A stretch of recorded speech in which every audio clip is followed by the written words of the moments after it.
ناظرین کرام، آڈیو میں جو بعض میسیجز یا سوالات آپ نے بھجوائے ان میں سے لیتے ہیں.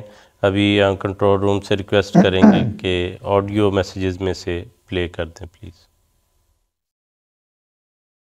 روزے میں بلڈ ٹیسٹ کرانے سے روزہ نہیں ٹوٹتا، لاسٹ پروگرام میں آپ نے بتایا تھا، تو کیا الٹی سے پھر کیوں ٹوٹ جاتا ہے؟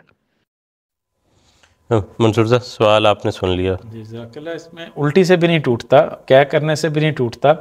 البتہ حدیث میں یہ ملتا ہے اگر کوئی جان بوجھ کے کیا کرتا ہے، اور بعض اوقات لوگوں کو یہ شوق ہوتا ہے کہ ہم یہ ظاہر کریں کہ ہم بڑے جفا کش ہیں، تو وہ کھانا کھایا ہوا نکال دیتے ہیں، اور یہ ظاہر کرنے کے لیے کہ بغیر کھائے بھی ہم بڑا لمبا عرصہ رہ سکتے ہیں، تو اس کی ممانعت بنیادی طور پہ کی گئی ہے.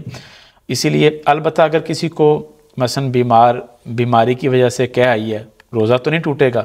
البتہ کمزوری اگر ہو جائے تو پھر وہ روزہ کھول سکتا ہے.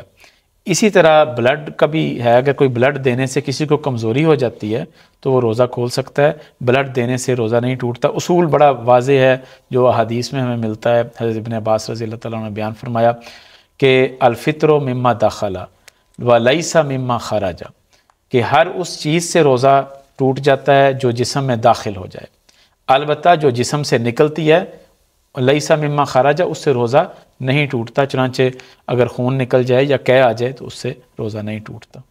یہ ٹھیک ہے، جزاک اللہ.